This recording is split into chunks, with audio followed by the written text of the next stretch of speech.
Have you ever actually looked at that frosty glass of beer in your hand and wondered, what it really took to get there? Well, what if I told you that your everyday beverage is hiding a massive, high-stakes mystery? Welcome to this explainer.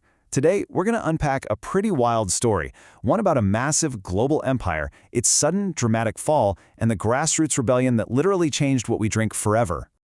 Our journey today draws directly from Maxwell J. Aramano's brilliant book, Beer's Industrial Era, Progress and Prohibition. Inside these pages is a hidden, high-stakes industrial history that is just waiting to be uncapped. Okay, let's dive into this. Part 1. The Industrial Brewing Machine. So before the 18th century, brewing was mostly just localized manual labor. Because of that, the flavor was wildly unpredictable from batch to batch. But then, enter the steam engine. It was a total game changer. Suddenly, breweries were using these massive steam-powered mash tuns, producing beer on a scale nobody had ever seen before, and with completely uniform quality. This newfound efficiency is exactly what allowed the very first beer empires to rapidly expand straight into major urban centers. Moving right along to Part 2, Pale Lagers Take Over. And this brilliantly illustrates how that new industrial machinery paved the way for entirely new, highly engineered styles of beer, most notably the Pilsner. You see, before 1842, beers were mostly dark, heavy, and kind of murky. But over in the Czech town of Plzeň, innovators utilized brand new temperature controls and specific ingredients to create Pilsner Urquell. By carefully combining bottom-fermenting lager yeast, pale malt, and Saaz hops, they created this incredibly crisp, clear, golden pale lager that literally set a brand new global standard. Which leads us to Part 3, Prohibition and the Dark Ages. So, just as this global brewing innovation was reaching its absolute peak, it violently crashed into a rising social wave known as the temperance movement.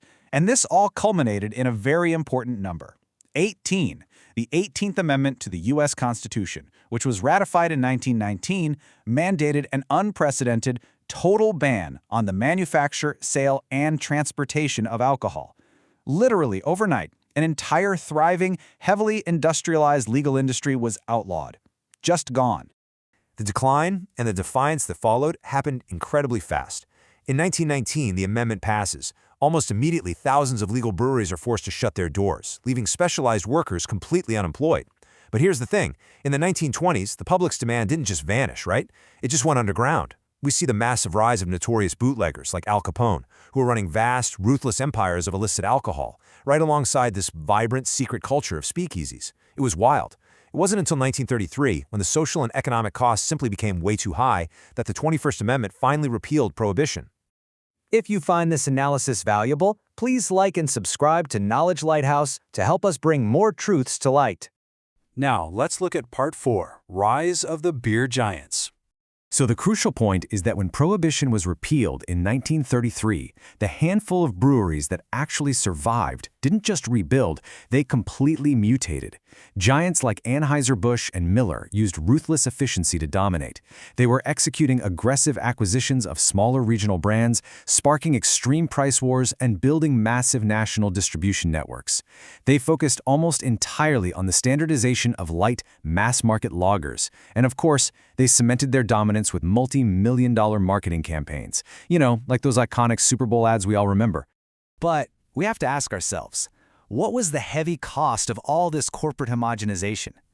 Well, in the pursuit of extreme efficiency and mass appeal, we suffered the near-total loss of unique regional flavors, local ingredients, and these incredibly diverse historical brewing traditions.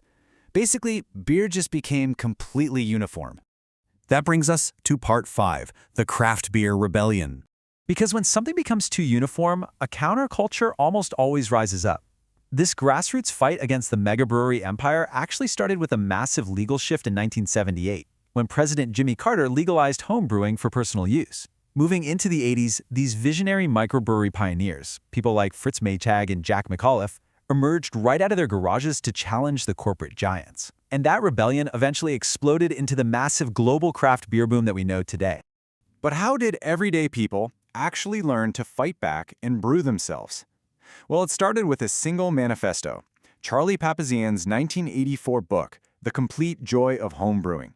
This brilliant guide completely demystified the entire brewing process. It assured everyday folks that they, too, could create complex, delicious, and traditional beers right there in their own kitchens.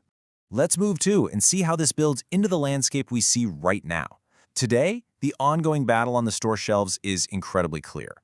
On one side, you've got the mega-breweries. They remain totally focused on standardized light lagers, global scale, and acquiring smaller brands. But on the other side, craft breweries are defined by constant innovation, incredibly diverse styles, from heavy stouts to hoppy IPAs, a fiercely local focus, and a real drive for independence. It's an absolutely incredible, dynamic clash between mass corporate appeal and rich artisanal flavor. So the next time you crack open a cold one, ask yourself, are you tasting the legacy of a corporate empire or the spirit of a grassroots rebellion? For the complete deep dive, own the paperback. Get your high-quality paperback edition on Amazon via the link in the description. Add it to your collection today. Please share this video and check the description for more.